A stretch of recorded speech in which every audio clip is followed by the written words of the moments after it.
English లో మాట్లాడాలంటే భయమా? మీలాంటి వాళ్ళ కోసమే spoken English personal training classes ఇప్పుడే జాయిన్ అవ్వండి. హాయ్ అండి, ఐమ్ అనిత. మీకు గుర్తుందా మనం లాస్ట్ క్లాస్లో నీకు క్లాస్ ఉందా, నీకు వర్క్ ఉందా, నీ దగ్గర చేంజ్ ఉందా, ఇలాంటి క్వశ్చన్స్ అన్ని ఎలా అడగాలి అని నేర్చుకున్నాం. గుర్తుందా అండి? క్వశ్చన్స్ ఒకటే వస్తే అయిపోయిందా? ఆన్సర్స్ కూడా రావాలిగా. అదే మనం నేర్చుకుందాం ఈరోజు. ఫస్ట్ అయితే క్విక్గా క్వశ్చన్స్ ఎలా అడగాలి, హెల్పింగ్ వర్బ్తో అడగాలి. రైట్? ఒక క్వశ్చన్ అడగాలి, ఇలాగా అడిగాం. ఇది ఆల్రెడీ మనం నేర్చుకున్నాం. నీకు ఎగ్జామ్ ఉందా, do you have an exam. Meeting ఉందా, do you have a meeting. Laptop ఉందా, do you have a laptop. Work ఉందా, do you have work.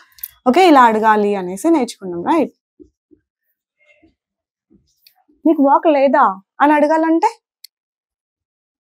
Don't you have work, don't you have work. ఏం పని లేదా అనాలంటే any work అని కూడా అనొచ్చు. We learned this. How do you answer? Answer ఎలా చెప్తారు? నాకు వర్క్ ఉంది.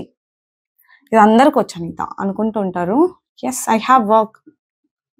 అందరికీ వచ్చే ఇంకో కామన్ డౌట్ ఏంటంటే ఐ డూ హ్యావ్ వర్క్ అని కూడా అనొచ్చా అని అడుగుతూ ఉంటారు అనమాట నన్ను ఎక్కువ.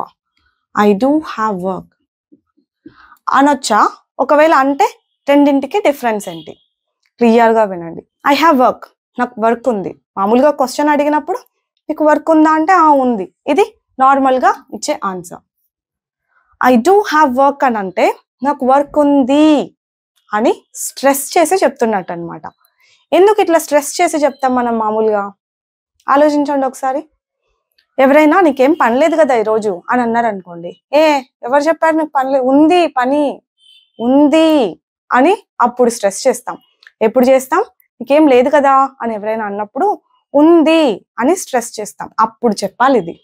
ఎప్పుడు? When you stress, when you want to stress. ఊరికే పని ఉందా అంటే ఐ డూ హ్యావ్ వర్క్ అని ఎందుకు చెప్తారు? పని ఉందా అంటే ఉంది అని స్ట్రెస్ చేసి చెప్పాల్సిన అవసరం ఏంటి? ఉందా అంటే ఉంది అని చెప్తే సరిపోతుంది కదా. లేదు కదా అన్నప్పుడు మాత్రమే చెప్పండి ఇట్లా. ఓకేనా? అర్థమైందా?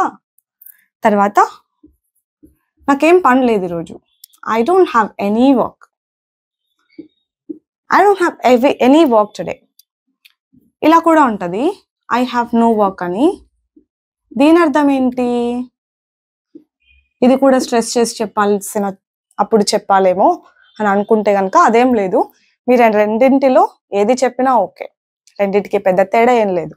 ఓకేనా? సో డూతో క్వశ్చన్స్ అడిగినప్పుడు ఇలా ఆన్సర్ చెప్పండి.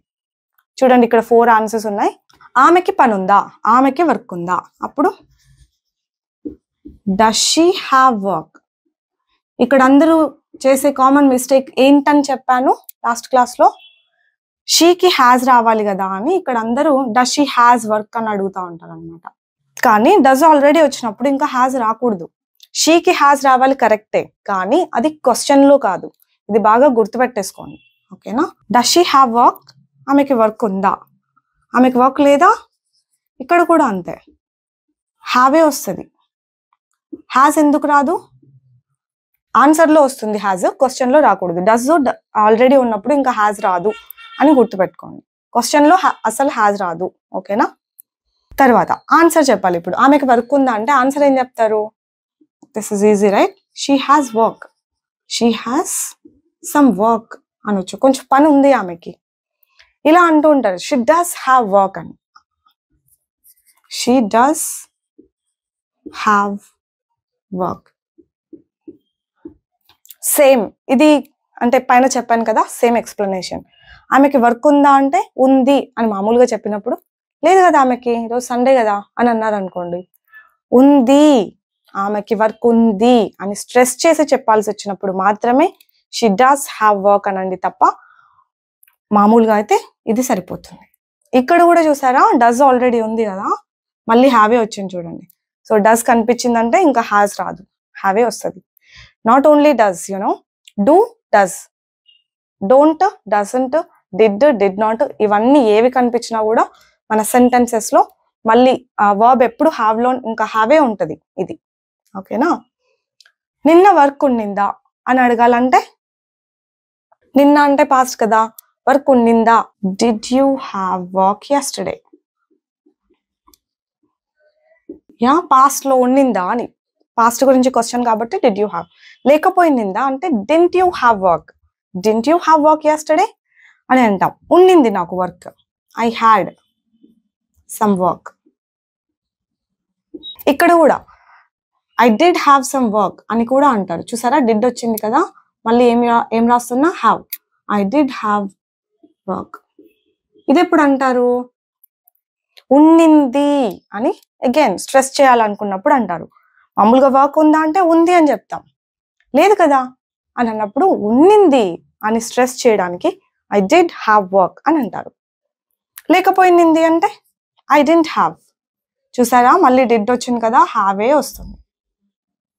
I didn't have any work.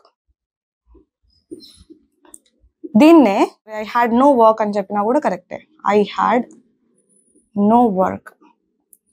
I didn't have any work అన్నా, ఐ హ్యాడ్ నో వర్క్ అన్నా రెండు ఒక్కటే. ఇక్కడ నెగటివ్ మిస్ అయింది. ఆమెకి వర్క్ లేదు, ఇప్పుడే లేదు అని చెప్పాలంటే she doesn't have, she doesn't have అని చెప్తారు. దీన్నే షీ హ్యాస్ నో వర్క్ అని చెప్పినా కూడా కరెక్టే. షీ హ్యాస్ నో వర్క్, ఇది కూడా కరెక్టే. ఇప్పుడు ఇంకా వర్క్ ని రిప్లేస్ చేస్తూ నేను ఫస్ట్ ఒక లిస్ట్ రాశాను కదా, ఆ లిస్ట్ లో ఉన్న వర్డ్స్ అన్ని యూజ్ చేస్తూ క్వశ్చన్స్, ఆన్సర్స్, నెగటివ్ ఆన్సర్స్ ఇవన్నీ ఫామ్ చేసేసేయండి. ఇంకా మీకు ఈ కాన్సెప్ట్ ఎందుకు రాదో చూద్దాం. అందరూ చేసే కామన్ మిస్టేక్స్ ఇంక ఇప్పటి నుండి మీరు మాత్రం చేయొద్దు. ఏంటి కామన్ మిస్టేక్స్ ఒక్కసారి చెప్పనా, do, don't, does, doesn't, did, didn't. ఇవన్నీ వచ్చినప్పుడు హ్యావ్ అనే ఉండాలి. మన సెంటెన్స్ లో కానీ క్వశ్చన్ లో కానీ ఈ వర్డ్స్ కనిపించాయి అంటే that should be have only. ఈ కామన్ మిస్టేక్ మాత్రం అస్సలు చేయొద్దు. షీకి డస్ వస్తుంది కదా, షీ ఉంటే హ్యాజ్ రావాలి కదా అని హ్యాజ్ పెట్టేయడం, పాస్ట్ కదా అని డిడ్ ఉన్నా కూడా హ్యాడ్ పెట్టేయడం, ఇలాంటి మిస్టేక్స్ అస్సలు చేయొద్దు ఇక ఇప్పటి నుంచి. ఓకే, దీని గురించి ఇంకా డీప్ గా నేర్చుకోవాలి అంటే హ్యావింగ్ అని యూస్ చేస్తూ ఉంటారు కదా, ఆ హ్యావింగ్ ఎలా యూస్ చేయాలి నేర్చుకోవచ్చు. అట్ ద సేమ్ టైం ఇవి హెల్పింగ్ వర్బ్ గా యూస్ చేసినప్పుడు వీటి మీనింగ్ ఎలా వస్తుంది, వాటితో క్వశ్చన్స్ ఇవన్నీ నేర్చుకుందాం కొంచెం స్లోగా. ఓకేనా, యాజ్ ఆఫ్ నౌ ఇది బాగా ప్రాక్టీస్ చేసేసేయండి. That's all for today. I'll see you all next time with some other concept. Bye bye. Take care.